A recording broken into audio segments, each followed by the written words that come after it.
இப்போது நீங்கள் கேட்கவிருப்பது ஜூனியர் விகடனில் வெளியாகும் பா. திருமாவேலனின் பெரியோர்களே தாய்மார்களே தொடரின் பகுதி 27. பெரியோர்களே தாய்மார்களே. பண்பாடு என்ற சொல் படும்பாடு பரிதாபமானது. தூய வெண்மையில் வேட்டி அணிவதும் தளைய தளைய சேலை உடுத்துவதும் தான் தமிழ் பண்பாடு என்று நினைத்து கொண்டு இருக்கிறார்கள். தமிழ் பண்பாடு என்பது ஒழுங்காக உடுத்துவதில் இல்லை, ஒழுங்காக வாழ்வதில் தான் இருக்கிறது.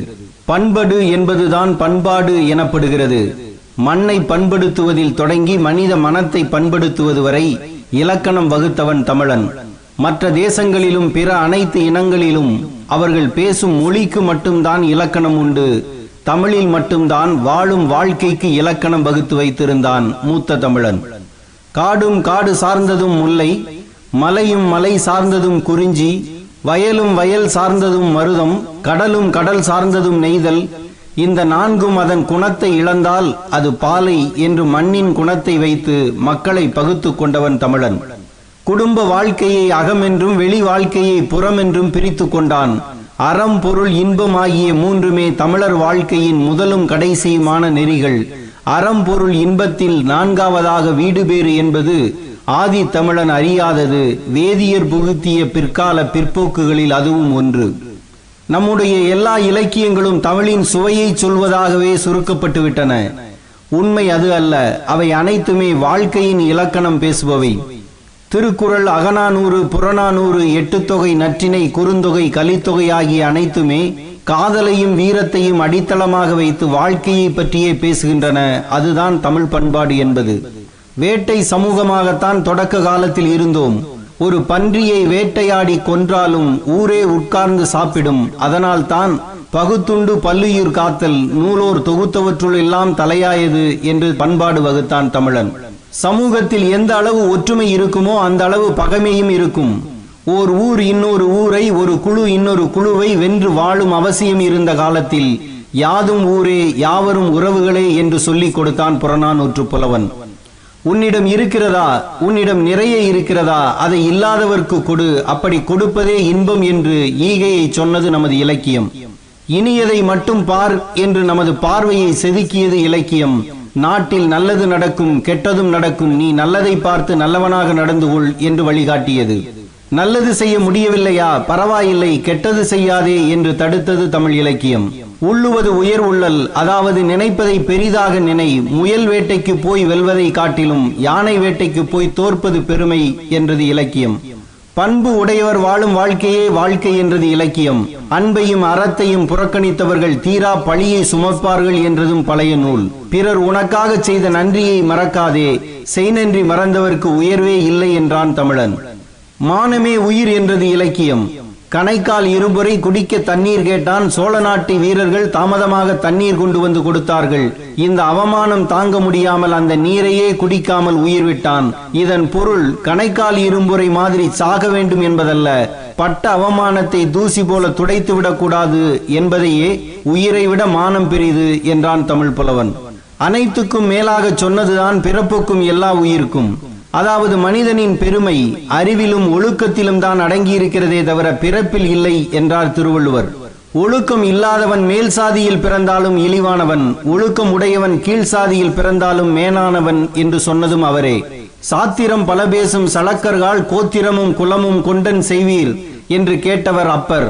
பிறருக்கு கொடுப்பவன் பிறருக்கு கொடுக்காதவன் என்ற இரண்டே ஜாதிதான் உண்டு என்றார் அவ்வை. இப்படி 1000 பாட்டுக்களை அடுக்கிக் கொண்டே போகலாம். நீ எந்த கடவுளையும் வணங்கு, எல்லாம் ஒன்றுதான் என்றவன் தமிழன். சேயோன் எனப்படும் முருகனும், மாயோன் எனப்படும் திருமாலும், வேந்தன் எனப்படும் இந்திரனும், வாரணன் எனப்படும் வருணனும், கொற்றவை எனப்படும் திருமகளும் நமது ஆதி தெய்வங்கள். அழகுக்கு சேயோன், வெற்றிக்கு மாயோன், ஆட்சிக்கு இந்திரன், இயற்கைக்கு வாரணன், அகத்துக்கு கொற்றவை என்று கடவுள்களையே குணத்தால் பிரித்ததால் குலநாசம் ஏற்படுத்தும் சண்டைகள் ஆதியில் இல்லை. சிவன் கோயிலில் திருமாலும் உள்ளது, திருமால் கோவிலில் சிவனும் வைக்கப்பட்டது.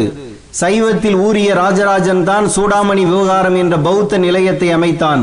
பெருந்தேவனார் அகநானூற்று பாடலில் சிவ வணக்கமும் நற்றிணையில் திருமால் வணக்கமும் பாடினார். ஆழ்வார்கள் சிவனை குறைத்தும் நாயன்மார்கள் திருமாலை குறைத்தும் பாடினாலும் இருவரையும் சமமாக பாவித்து பாடிய ஆழ்வார்களும் உண்டு, நாயன்மார்களும் உண்டு.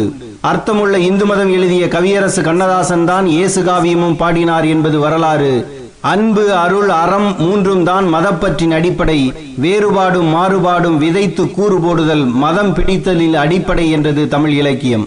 எனவே தமிழ் பண்பாடு எதுவென்று கேட்டால், பிறப்பொக்கும் எல்லா உயிர்க்கும் யாதும் ஊரே யாவரும் கேளீர், தீதும் நன்றும் பிறதரவாரா, ஈத்துவத்துக்கும் இன்பம் பகுத்துண்டு பல்லுயிர் ஓம்புதல், நன்றி மறப்பது நன்றன்று, அன்பும் அறனும் நீங்கி நீங்கா நிறையம், பண்பனப்படுவது பாடறிந்து ஒழுகுவது, ஒன்றே குலம் ஒருவனே தேவன் என்பதுதான் என்று சொல்லுங்கள். இதை கடைபிடிக்காதவர்கள் தான் உடுக்கும் உடையில் மட்டும் பண்பாடு இருப்பதாக சொல்லி கலாச்சார காவலர்களாக மாறிக்கொண்டிருக்கிறார்கள். ஆணும் பெண்ணும் தங்கள் உடல் உறுப்பை மறைப்பதற்கு மட்டும்தான் ஆதியில் உடை உடுத்தினர். அதைவிட பெரிய உடைதான் இன்று அணியப்படுகிறது. அன்று விலங்குகள் வேட்டையாடப்பட்டன, இன்று வேலைகளும் பணமும் வேட்டையாடப்படுகின்றன. தற்கால வேட்டை சமூகத்துக்கு ஜீன்ஸையும் லெகின்ஸையும் விட வசதியான உடை எதுவும் இருக்க முடியாது. 3 நாட்களுக்கு ஒரு முறை 6 குடம் தண்ணீர் விடும் மாநகராட்சியும் நகராட்சியும் நிர்வாகம் செய்யப்படும் நாட்டில் துவைக்காத ஜீன்ஸ் தான் தேசிய உடையாக இருக்க முடியும். உடலை ஒட்டிய உடை என்பது போர் தொழில் பழகுவோர்களின் உடை. குதிரை சவாரி செய்யும் பெண்களுக்கு வசதியாக கால் தொடை பகுதிகள் விரித்து வைக்க வடிவமைக்கப்பட்டதே சுடிதார். குதிரையில் போகும்போது மார்பையும் முகத்தையும் மூடுவதற்காகவே துப்பட்டா போன்ற துணி இருந்தது. இன்று பேருந்து நிறுத்தத்தை தாண்டி போய் நிற்கும் மாநகராட்சி பேருந்தை பிடிக்க ஓடுவது ஒரு பெண்ணுக்கு போர் தொழில் பழகுவது போன்றதுதான். 20 ஆண்டுகள் சிறுக சிறுக வளர்ந்த இடுப்பு எலும்பை 4 கிலோமீட்டருக்குள் ஒடிக்கும் சாலையில் ஸ்கூட்டர் பெப்பில் போவதும் ஒன்றுதான், குதிரையில் போவதும் ஒன்றுதான் என்பதை எல்லா பெண்களும் ஏற்றுக்கொள்வார்கள். குந்தன் கற்கள் வேலைப்பாடுகள் கொண்ட புடவைகள், patch work saris, embroidery saris, zardozi saris என்று இன்று பல்வேறு வகை சேலைகள் வந்துவிட்டன. சேலைகளில் குஞ்சம், பாசிகள், கண்ணாடிகள் வைத்து வரும் இவற்றை பார்த்ததும் நாகரீகம் தலைவிரித்தாடுவதாக பெருசுகள் தலையில் அடித்துக் கொள்கிறார்கள். இந்த மாதிரியான சேலைகள் அனைத்துமே சங்க காலத்திலேயே இருந்துள்ளன. பொருநராற்றுப்படை புலவன் சொல்லும் சேலைதான் இன்றைய ஜர்தோசி சாரீஸ். புறநானூற்று புலவன் வர்ணிக்கும் சேலைதான் இன்றைய எம்ப்ராய்டரி சாரீஸ். சேலை என்றால் அது புகை போல, பாம்பின் தோலை போல, பாலாவியை போல லேசாக இருக்க வேண்டும் என்கின்றது புறநானூறு. வலுவழுப்பாக இருந்து வழுக்கி வழுக்கி சரிந்து விழுவதாக இருக்க வேண்டும் என்கிறது மருதக்கலி என்கின்ற நூல். கண்ணாடியையே பார்த்து கொண்டிருக்கும் பழக்கம் பரிபாடலில் இருக்கிறது. கண்ணுக்கு மை தீட்டி வந்தார்கள் குறுந்தொகை பெண்கள். புறநானூற்று காலத்து ஆண்கள் தலை மயிர் வளர்த்தார்கள், பூ வைத்துக் கொண்டார்கள். இந்த புறநானூற்று பழக்கத்தை இன்றும் சிலர் பின்பற்றுகிறார்கள். பூ மட்டுமே வைப்பதில்லை, ஆனால் கம்மல் போட்டுக் கொள்கிறார்கள். ஒரு பெண் 26 விதமான அணிகலன்களை ஒரே நேரத்தில் அணிய வேண்டும் என்கின்றது சிலப்பதிகாரம். கையில் மட்டுமல்ல, காலிலும் மோதிரம் அணிய சொல்கிறது சிலம்பு. இப்படி பல கல்லூரி மாணவிகள் செல்வது இளங்கோவடிகளின் பாதையில் தான், மாணவர்கள் செல்வது புறநானூற்று வழியில்தான். பண்பாடு கால அளவில் மாற்றமடைந்து விட்டதா என்று கேட்டபோது மாற்றமடையவில்லை, வளர்ச்சி அடைந்துள்ளது என்று சொன்னார் தனிநாயகம் அடைகள். அதுதான் உண்மை. தூய வெண்மையான கதராலான வேட்டி சட்டை அணிந்து உள்ளூர்